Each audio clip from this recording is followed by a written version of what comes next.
This is Cerebral Cinema. Movies of the mind.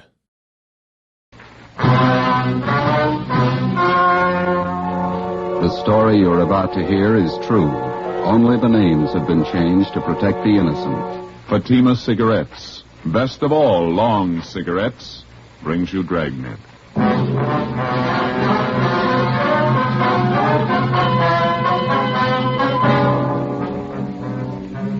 You're a detective sergeant. You're assigned to missing persons detail. A 10-year-old boy disappears from his home in a remote section of the city. 2 nights and 2 days pass. There's not a trace of the boy.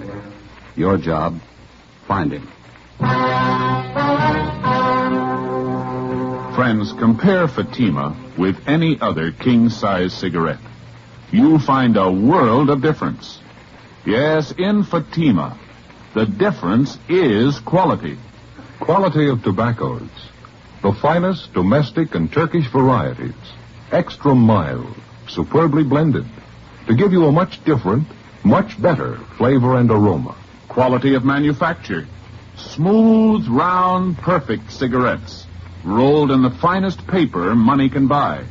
Manufactured in the newest and most modern of all cigarette factories. Quality. Even to the appearance of the bright, clean, gold and yellow package. Carefully wrapped and sealed to bring you Fatima's rich, fresh, extra mild flavor. So compare Fatima yourself today. You'll find Fatima's now cost the same as other long cigarettes, but your first puff will tell you... Ah, that's different. Yes, in Fatima, the difference is quality. Buy Fatima.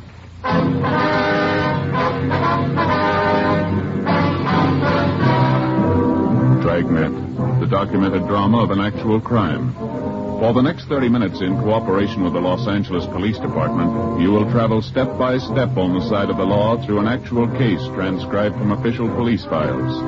From beginning to end, from crime to punishment, Dragnet is the story of your police force in action.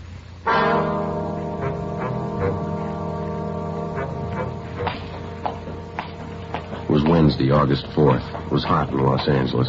We were working the day watch out of Juvenile Bureau. My partner's Ben Romero. The boss is Inspector Bowling. My name's Friday. We were on the way out from the office, and it was 2:25 p.m. when we got to Bowers Avenue, number 1218. Yes.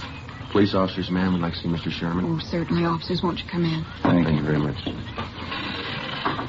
I'm Mrs. Keller from next door. I saw you around here yesterday. Yes, ma'am. Came over this morning, look after poor Mr. Sherman. Yes, ma'am. Well, how's he feeling today? Not too well. Fixed him some nice chicken broth for lunch, and then I helped him in his wheelchair and took him out in the backyard out in the sun. Good hot sun. It's wonderful for his legs. He has arthritis, you know. Yes, so we understand. Wonder if we could talk to him, Miss Keller. Well, yes, I guess you have to.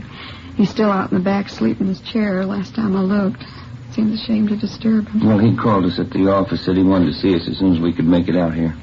Was it about his grandson, Jimmy? They found him yet? No, ma'am. Searching parties combing the area. There's still no trace of the boy. Did any of the other officers who were out here covering the neighborhood talk to you, Miss Keller? Oh, yes. There was Mr. Lorman, Detective Lorman. Yes, ma'am. I told him everything I knew about Jimmy's disappearance. It was right after dinner hour on Monday.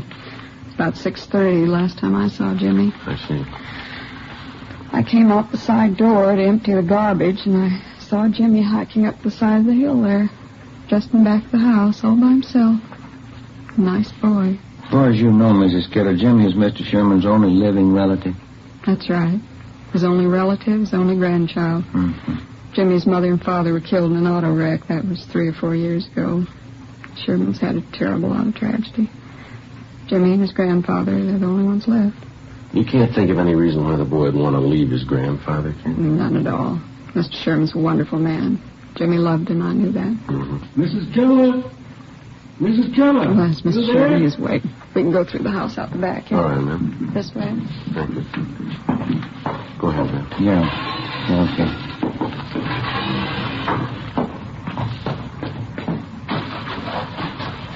Visitors for you, Mr. Sherman. How are you feeling? All right, I suppose. Hello, Sergeant. How are you, Mr. Sherman? What about the boy? Have you found him yet? Well, nothing yet, Mr. Sherman. We've added more men to the searching party. We're doing everything we can. Gone 2 nights and 2 days.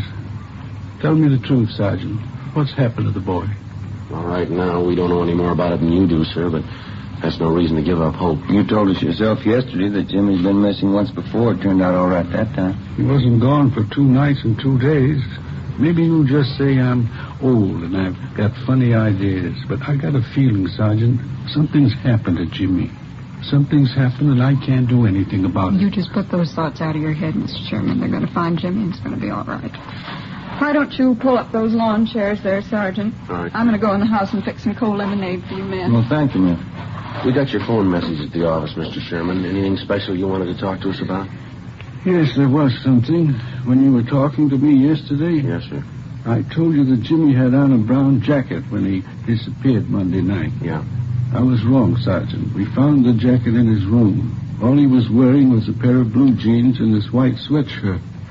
Do you think that might help any? Yes, sir, it might. We'll send out a supplementary description of his clothes. We'll see that everybody's notified. Just wish I could be out there with the searching party. Arthritis is pretty bad today. Caught me at a terrible time. Don't know what I'd do if anything happened to the boy. I know we've asked you this before, Mr. Sherman, but can you think of any reason at all why your grandson would want to leave home? No, sir, no reason at all. Those 2 collie pups over there in the pen. Jimmy just bought them last week with his own money. Saved up to get them. I see. The boy's crazy about dogs. That's why I say just wouldn't pick up and leave everything. The boy and me got along fine. No reason for it, Sergeant. Something's happened to the boy. I just got a feeling. Officer, Yes, ma'am? telephone call for either one of you. I get it, Ben. I'll be right back. You're right.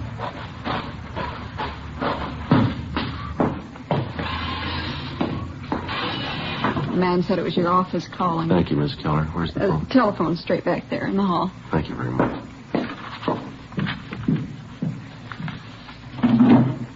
Friday talking. This is Bowling, Joe. Just heard from the search party up in the hills. Oh, did they find something? Yeah, in the Elysian Park area by the upper reservoir. Uh-huh. Found a pair of kids' trousers right by the edge of the water. What kind of trousers? Blue jeans, nothing in the pockets.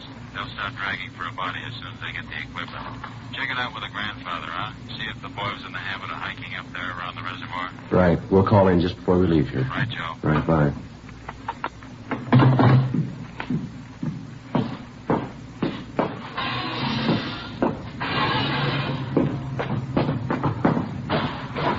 Well, there's your lemonade, Sergeant. Just poured it for you. Nice and cold. Thank you, ma'am. What was it, Sergeant? Something about the boy? Well, nothing definite, no, sir. Just a report on the search party. They're still up in the Elysian Park area. Oh, I see. Did your grandson Jimmy do much hiking in that neighborhood up there, Mr. Sherman? Yes, I think he did. Likes to hike up there around the reservoir. Why?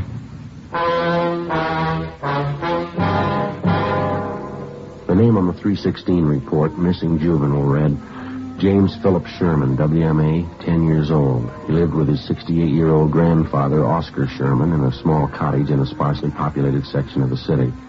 Shortly after 6 p.m. on Monday, the boy went outside to play. When darkness fell and he failed to return home, his crippled grandfather went out to look for him. Half an hour later, the neighbors joined in the search. No sign of the boy. At 10 p.m., Juvenile Bureau was notified, and throughout the night, squads of men on foot and cruiser cars canvassed the area. A local broadcast and an all-points bulletin was gotten out on the boy. Neither the grandfather or the neighbors could find any reason for his disappearance. After almost 48 hours of continuous searching, the only lead we had was the pair of trousers found on the edge of the upper reservoir in Elysian Park. They were shown to the grandfather, but he failed to give positive identification. Dragging operations at the reservoir began immediately. Meantime, Ben and I, together with Lorman and Lopez from Homicide, checked out every possible lead on the missing youngster. One of the tips came from a Frank Grady, an unemployed carpenter who lived 5 blocks from the Sherman home. I don't know how much this may be worth to you, Sergeant. I don't want to get anybody into trouble, but I figured this is a pretty important thing. Well, what is it you want to tell us, Mr. Grady? Well, as I say, I don't want to get anybody in any trouble, but have you checked over everybody in this neighborhood? I think we've talked to just about everybody in the area, don't you, Joe? Well, either us or the man from Homicide. Why do you ask, Grady? Well, there's a guy who lives down the street there, right down the corner from this house. Old guy by the name of Gilby. What about him? As I say, I don't want to cause any trouble, but maybe you ought to double-check him. One thing, he's an ex-convict, I know that. Another thing, he hates everybody in the neighborhood. Hates the kids, too. Wouldn't be surprised if he was your man. How do you say that, Grady? Does he have any special reason for disliking the Sherman boy? Old man Gilby wouldn't need a reason. A real queer one. Say, I got a couple cans of cold beer in the icebox. Can I fix you fellas up? No, thank you very much. Just the same. What makes you think this Gilby had anything to do with the boy's disappearance, Mr. Grady? Well, number one, I saw old man Gilby out walking Monday night when the Sherman kid disappeared. Yeah? Saw him walking along the road up there. The same one that goes up by the reservoir. And I watched him. It was dark by the time he got back to his house. I'd check on him again if I were you. As far as you know, has Gilby ever been in trouble for bothering the kids in the neighborhood? Oh, Sergeant, he bothers everybody in the neighborhood. Real queer. Lives by himself, always complaining about something. Frankly, I think he's your man. I think he took that kid and he did something to him. Well, do you have anything at all to back up your opinion? You dig around, you'll find something on him. There's no good, no bet on it. I've had a couple of run-ins with him myself. He just isn't any good, that's all. Well, all right, Grady. Thanks for the tip. We'll be sure and double-check on the man. You won't tell him where you got the tip, though, huh? Like I say, I've had run-ins with him before. It might cause trouble. No, he won't know where we got it. Thanks again. Okay, Sergeant. It's a pretty important thing. I didn't want to make anybody look bad, but the old man's just no good. Now, you understand that, don't you? Sure, Grady. We understand. As a matter of routine, we double-checked on Grady's neighbor, Mr. Harold Gilby. We found out that he had no jail record and that he had been at work on Monday from 3 to 11 p.m. He could have had no direct connection with the Sherman boy's disappearance, no more than Grady himself could have had. The so-called tip he'd offered us was like 100 other phony leads in 100 other cases. Spiteful, small-minded neighbors trying to use a tragic situation to work out their jealousies and prejudice on somebody that they didn't get along with in the neighborhood. The search continued. So did the hot weather. Friday, August 6th. No sign of the missing boy. The temperature climbed into the mid-90s. Dragging operations at the reservoir went on. Saturday, August 7th. More legwork. More hot weather. By noontime, Ben and I had run down the last lead we had on 10-year-old Jimmy Sherman. Went nowhere. 1 p.m., we headed back to the office to check with Inspector Bowling. These are the days when I wish I had a little swimming pool in my backyard. Sure be nice to go home to. Yeah, well, I'll save your money. Oh, it doesn't cost so much. No, I read in a magazine where a fellow built his own pool for $95.37. There can't be much of a pool, can it? Oh, yeah, it's good size. Of course, he did all his own labor. Had all his friends in to help out. He must have had a lot of friends, didn't he? Yeah, he did after he finished the pool. Friday, Ben? Hi. Oh, hi, Skipper. How'd you two make out? Anything? No luck at all.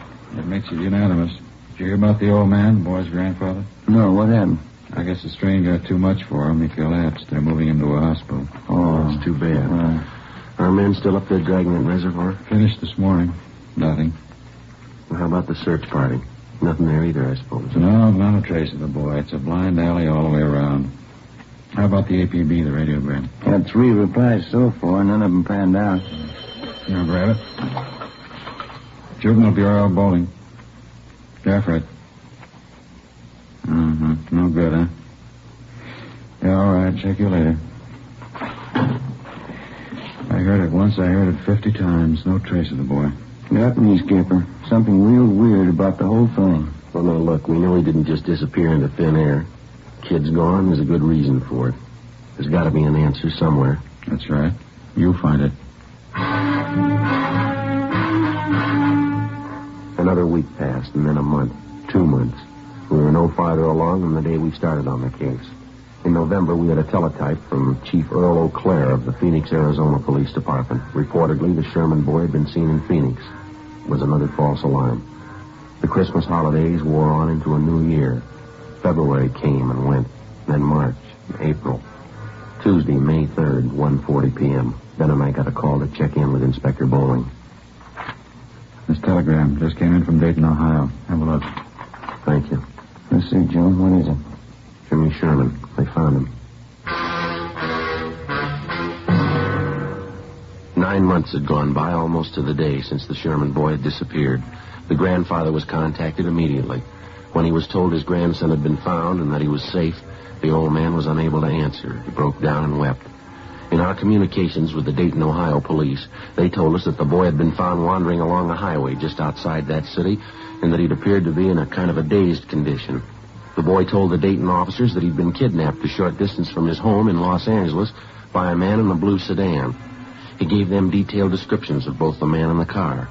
He told them that for the past 9 months the man had held him prisoner, driving from state to state, never letting the boy out of his sight. He said the kidnapper told him on several occasions that he was holding him for ransom and that he was waiting to get money from his grandfather. On May 8th, the youngster was returned to Los Angeles and reunited with his grandfather. On May 10th, we got a call from the grandfather that he wanted to talk to us. Ben and I drove out to see him. Come right in, officers. Glad to see you. How are you, sir? Hi, Mr. Sherman.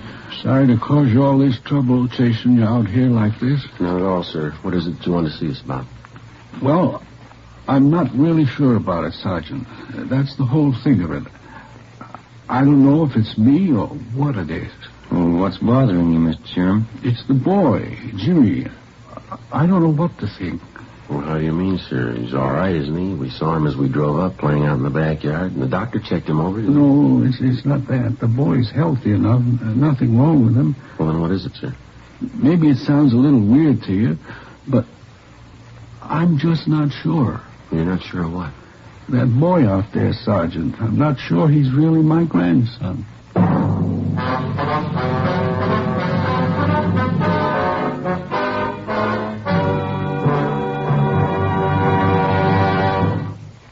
You are in the communications division of a Metropolitan Police Department, the teletype room.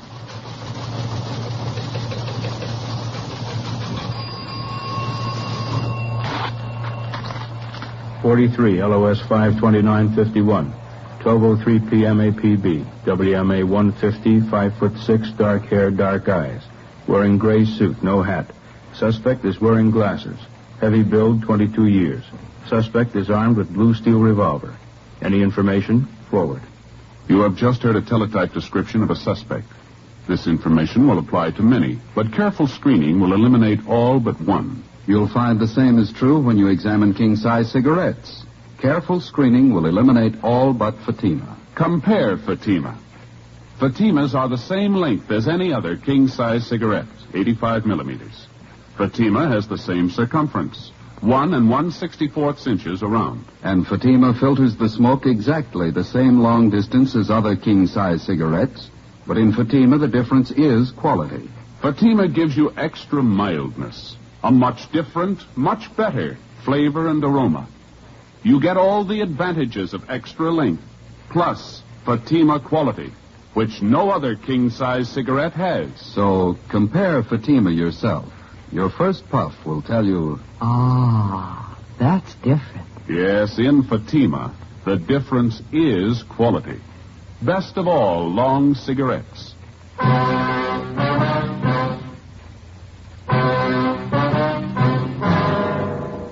Tuesday, May 10th, 2 p.m.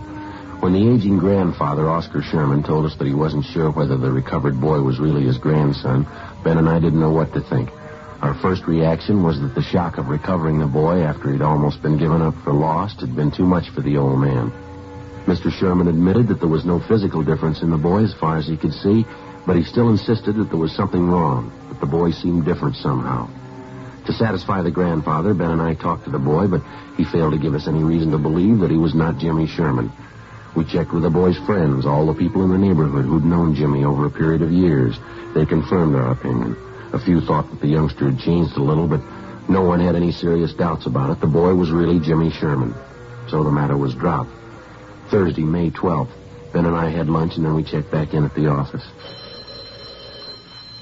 Joe, want to grab that? Yeah, I'll get it. Juvenile Bureau, Friday. Sergeant, this is Mr. Sherman talking. Yes, sir. Mr. Sherman, Yes, sir. How are you? I want you to come out and take this boy, Sergeant. He's not my grandson. I'm sure of it. Well, how do you mean, sir? This boy's got a scar on his side. He's had his appendix out. Yes, sir. My grandson never had an operation in his life. Before we left the office, Ben and I briefed Inspector Bowling on the phone call from the grandfather, then we drove back to the Sherman house. While Oscar Sherman didn't claim that he knew his grandson's complete medical history, he was certain that the boy had not had his appendix out and that he had not had an operation. He told us that his neighbor, Mrs. Keller, could substantiate that she had known Jimmy since he was a baby. We put in a call to the Sherman's family doctor. He wasn't in. We left a message, and then we went next door to see Mrs. Keller. We found her in the kitchen washing dishes. I just got a couple more to rinse. Can you wait a minute? Yes, Of course you can.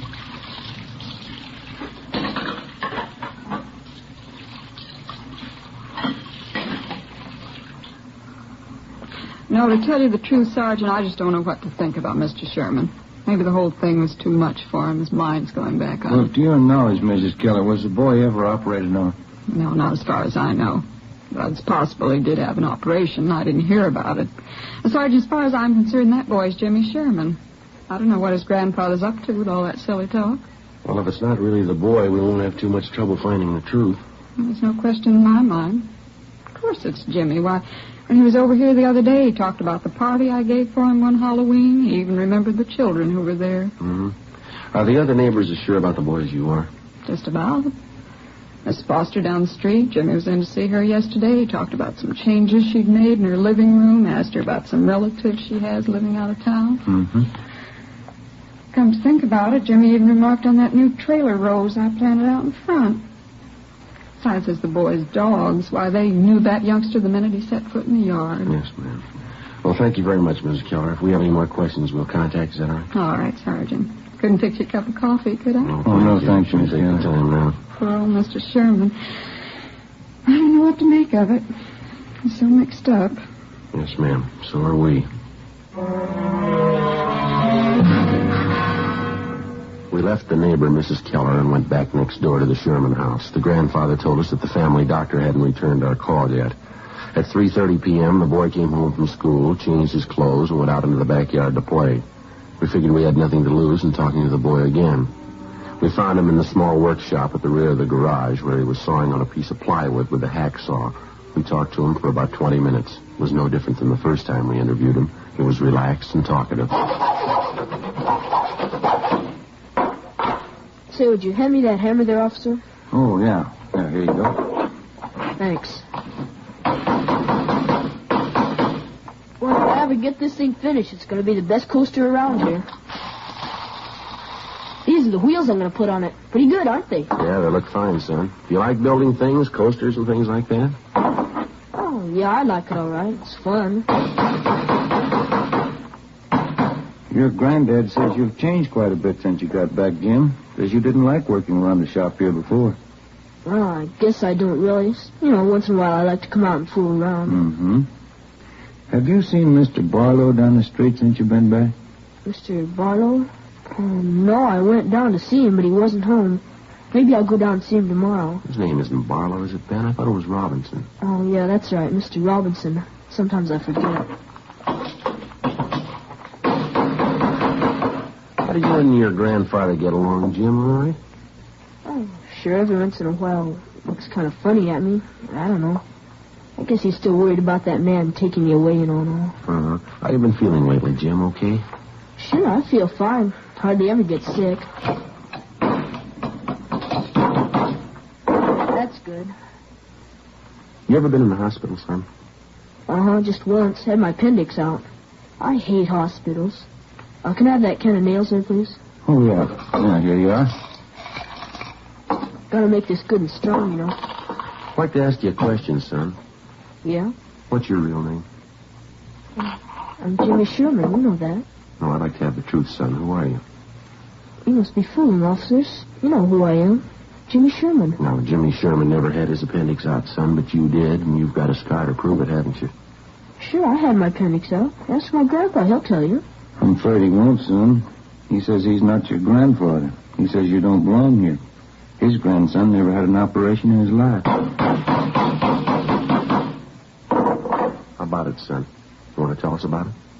Oh, Grandpa isn't feeling well. He doesn't know what he's saying. Well, he knows you're not his grandson. Now, come on. What about it, son? All right. I'm not Jimmy Sherman.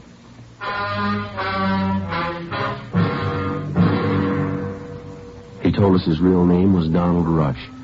He said he'd run away from his home in Springfield, Ohio, 2 weeks before. He said that he'd been picked up by the police on a highway just on the outskirts of Dayton, Ohio.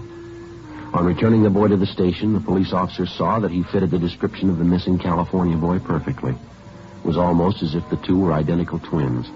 Under the impression that the youngster was suffering from shock or amnesia, the police officers told him all about his home and his friends in California. They gave Donald Rush all the information that they had on the missing Sherman boy, all the newspaper stories, pictures, the dozens of teletypes and circulars which had been sent across the country in an effort to locate the missing youngster. On his way out to California on the train, the Rush boy was given dozens of newspapers to read, which contained thousands of words concerning the disappearance of Jimmy Sherman. So by the time he got to Los Angeles, Donald Rush knew everything he had to know about the boy he was impersonating. We questioned the Ohio youngster further. Besides an exceptionally high IQ, he admitted to having an almost photographic memory. We took him in the house to face the grandfather of the boy that he'd been impersonating, the boy who was still missing. Mr. Sherman. Yes, Sergeant. Sit down, won't you? The boy here has a confession for you. He wants to tell you himself. I think I know. I was right all along, wasn't I, sir? I didn't mean anything by it, mister. I just thought it'd be fun to make out like I was somebody else for a while. You wouldn't know the difference, would you, sir? No, sir. Afraid I wouldn't. That picture over there on the mantel and the boy here, they look exactly alike to me. There's only one thing I'd like to know, son. Yeah? Why'd you do it? Why'd you try and fool me? Oh, I don't know, mister. I ran away from home, and the cops picked me up near Dayton. They thought my name was Jimmy Sherman. They said I was a missing kid from California. Why didn't you straighten them out right then, son? I was kind of afraid, and if I told them what my real name was, they would have sent me back home. So I just let them think I was really Jimmy Sherman. And they seemed to be pretty sure I was. How long did you think you could keep it up, son, pretending you were somebody else? I don't know. Guess I never thought much about that. I got here, and everybody was nice to me. I just didn't think about anybody finding out. Honest, mister, I didn't mean to do anything wrong. I didn't mean to hurt anybody. And you never saw my grandson? You never saw Jim? No, sir. I just got on the train and they brought me out here. You don't know where he is? You don't know how he is? All right, try to take it easy, Mr. Sherman. Why would you do it, boy? You're a stranger. Why would you try to fool me about Jimmy? I'm sorry, mister. I didn't mean it. First, I didn't mean it. What I had. What I had.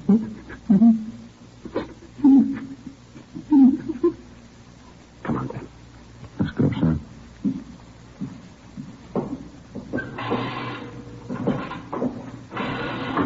I didn't want to make him cry like that, Sergeant. Honest, I'm sorry. Couldn't you just let me stay here with him? No, I'm afraid not, son. I don't do anything wrong. Don't you think I could just stay here with him? I'll go right back in there now and tell him I'm sorry. Yeah, I'm sorry too, youngster, but you're not the boy he's looking for.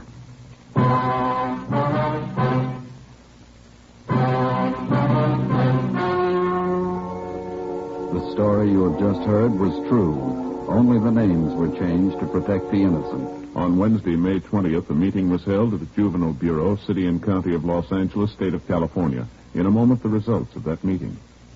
And now here's our star, Jack Webb. Thank you. Friends, I hold in my hand a new pack of Fatimas. All I need to prove that Fatima is the best of all long cigarettes. Now here on the side, you'll find this statement. Fatima contains the finest Turkish and domestic tobaccos, superbly blended to make Fatima extra mild. Fatima gives you all the advantages of extra length, plus Fatima quality, which no other king-size cigarette has. So tomorrow, buy a pack of Fatimas.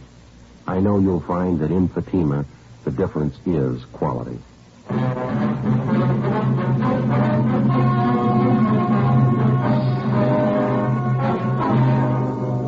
Donald Rush, who impersonated missing 10-year-old Jimmy Sherman, was returned to the custody of his parents at their home in Springfield, Ohio. 4 months later, the body of Jimmy Sherman was discovered buried on a farm on the outskirts of Riverside, California. The boy had been murdered. His killer, a farmer in the neighborhood, was subsequently apprehended and brought to trial. He was found guilty of murder in the first degree and was executed at the state penitentiary, San Quentin, California.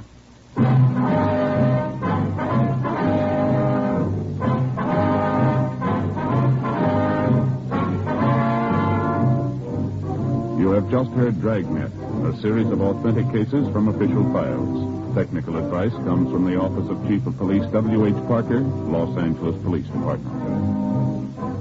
Fatima Cigarettes, best of all long cigarettes, has brought you Dragnet, portions transcribed from Los Angeles. Stay tuned for Counter Spy, next over most NBC stations.